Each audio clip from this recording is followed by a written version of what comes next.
Konon ada yang bilang gunung atau Jabal Qaf ini adalah gunung terbesar di dunia dan merupakan induknya para gunung yang ada di seluruh muka bumi, di mana gunung-gunung lain adalah urat-uratnya. Rasulullah Shallallahu Alaihi Wasallam bersabda, "Sesungguhnya di balik gunung Qaf terdapat sebidang tanah putih yang tiada tumbuhannya. Luas tanah itu seperti luas dunia 7 kali. Di situ penuh sesak dengan malaikat. Sehingga andai kata sebuah jarum dijatuhkan dari atas, niscaya terjatuh di atas salah satu dari mereka. Tiap-tiap tangan mereka memegang bendera yang panjangnya 60 farsakh. Tiap bendera tulisannya La ilaha illallah Muhammadur Rasulullah." Tiap malam Jumat, mereka berkumpul di sekeliling gunung itu untuk merendahkan diri kepada Allah Subhanahu wa Ta'ala dan memohon keselamatan buat umat Muhammad Sallallahu Alaihi Wasallam. Jika fajar subuh sudah terbit, mereka berdoa, "Ya Allah, ampunilah orang yang mandi hari Jumat dan yang sedang menghadiri Jumat." Mereka berdoa dengan suara tangis dan keras. Lalu Allah Subhanahu wa Ta'ala berfirman, "Hai malaikatku, apa yang kalian kehendaki?" Mereka menjawab, "Kami berkehendak engkau mau mengampuni dosa umat Muhammad Sallallahu Alaihi Wasallam." Allah Subhanahu wa Ta'ala berfirman, "Aku telah mengampuni mereka." Bukit Qaf diciptakan Allah dari batu zamrud hijau sehingga warnanya berpengaruh terhadap warna biru langit dunia. Jadi katanya, warna biru langit berasal dari Gunung Qaf. Gunung Qaf adalah gunung yang mengelilingi segenap penjuru dunia, dan gunung ini konon dijaga malaikat yang besar, kekar, dan kuat. Teman-temanku seiman, ada sebuah kisah tentang seseorang yang pernah berkunjung ke gunung ini.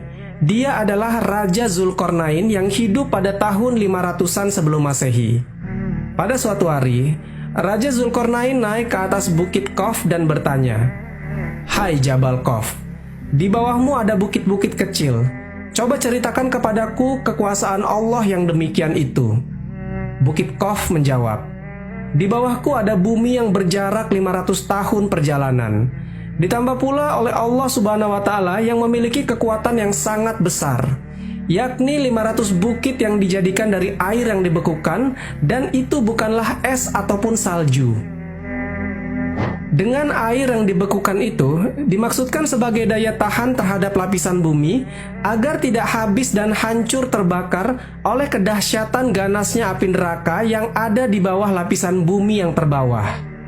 Jika kita melihat di dalam Al-Quran, Allah Subhanahu wa Ta'ala berfirman, "Dan dipancangkannya di bumi itu gunung yang menjadi pasaknya, agar kamu tidak berguncang." Al-Quran Surat Luqman ayat ke-10. Suatu hari salah seorang sahabat Nabi Shallallahu Alaihi Wasallam yang bernama Sayyidina Abdullah ibn Salam pernah bertanya, "Wahai Rasulullah Shallallahu Alaihi Wasallam, dengan apa bumi ini bisa tenang?" Nabi Shallallahu Alaihi Wasallam bersabda, "Dengan beberapa gunung." Abdullah ibn Salam bertanya lagi, "Lalu dengan apa gunung-gunung itu dikokohkan?" Nabi Shallallahu Alaihi Wasallam bersabda, "Dengan gunung Qaf yang dibuat dari batu zamrud hijau dan birunya langit." Setelah itu ditanya lagi, "Berapa jarak tinggi gunung itu dari bumi ke langit dunia?" Nabi Shallallahu Alaihi Wasallam bersabda, "Tingginya 500 tahun perjalanan."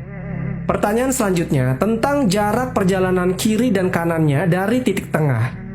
Nabi Shallallahu Alaihi Wasallam menjawab, 200 tahun perjalanan. Dan ketika ditanyakan tentang penghuni bumi yang berlapis 7 itu, Nabi Shallallahu Alaihi Wasallam menyebutkan, penghuni lapisan ke-7 adalah para malaikat. Penghuni lapisan ke-6 adalah iblis beserta bala tentaranya. Penghuni lapisan ke-5 adalah setan. Penghuni lapisan ke-4 adalah ular. Penghuni lapisan ke-3 adalah kalajengking. Penghuni lapisan kedua adalah jin. Dan penghuni lapisan pertama adalah manusia. Dan jika kita melihat di dalam penggalan surat Al-Rod ayat ke-4, Allah Subhanahu wa Ta'ala berfirman, dan di bumi terdapat bagian-bagian yang mendampingi.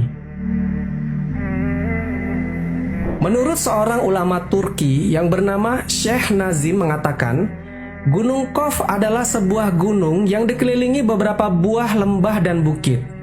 Gunung ini terletak di antara daerah Yordania dan Arab Saudi. Ada juga yang mengatakan kalau gunung ini terletak di daerah Yaman. Bahkan, ada juga yang mengatakan Gunung Qaf berada di sebelum Persia, dekat tembok Ya'juj dan Ma'juj. Gunung Qaf adalah daerah yang sangat luas. Di sana hidup para waliullah dari golongan laki-laki yang jumlahnya sekitar 70 orang. Semua penduduk dari Gunung Qaf ini adalah laki-laki soleh dari golongan manusia yang telah menjauhkan diri dari kehidupan duniawi dan memilih hidup hanya untuk beribadah saja. Gunung Qaf merupakan suatu daerah yang goib, artinya dia tidak ada di alam nyata. Kehidupan di Gunung Qaf ini semuanya bersifat tersembunyi, dan sisi kegaibannya pun setara dengan sisi kegaiban alam malaikat. Dan konon, tak jauh dari Gunung Qaf tersebut, ada sebuah pulau yang dinamakan dengan Pulau Al-Khadar. Di sanalah tempat bertemunya dua arus air laut dan sungai. Dan katanya di pulau itulah tinggal seorang Nabiullah yang terkenal yang bernama Nabiullah Khidir alaihissalam. Selain Gunung Qaf, ada juga Gunung Nu'an atau Nun. Gunung Nun terletak di paling timur dunia. Ada yang mengatakan daerah itu adalah Pulau Kalimantan. Gunung Nun ini teman-teman, daerahnya mirip dengan Gunung Qaf. Perbedaannya adalah kalau di Gunung Qaf penduduknya laki-laki semua, tapi di Gunung Nun ini penduduknya wanita semua yang jumlahnya 30 orang. Dan menurut Syekh Muhammad Nazim, seluruh tempat-tempat misterius itu hanya para wali dan orang soleh saja yang bisa pergi ke sana.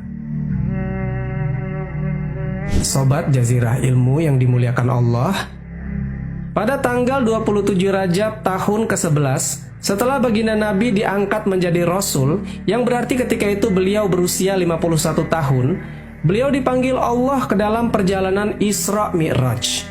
Padahal perjuangan Islam di kala itu tengah menghadapi ujian yang maha berat. Gangguan dan hinaan semakin hebat. Dengan demikian, peristiwa Isra Mi'raj itu dimaksudkan untuk menambah kekuatan iman dan keyakinan beliau sebagai Rasul yang diutus Allah ke tengah-tengah manusia untuk menyampaikan risalahnya. Ketika Rasulullah SAW menjalani Mi'raj itulah, beliau melihat sebuah gunung yang cukup besar yang dinamakan dengan Gunung Qaf. Gunung itu berada di sebuah padang perak mengkilat yang menghampar luas. Di belakang gunung itu masih ada 70 gunung yang lain. Dan di belakang gunung tersebut ada sebuah kota. Nah, di kota itu ada yang berpenghuni makhluk dari jenis keturunan Adam. Maka setelah Rasulullah sampai di kota itu, mereka dengan serta-merta mengucapkan salam seraya memuji atas kemurahan Allah Subhanahu wa taala yang telah mempertemukan mereka dengan Rasulullah sang nabi terakhir. Serta ketika itu mereka menyatakan keimanannya kepada Rasulullah SAW. Kemudian Rasulullah SAW menyapa mereka,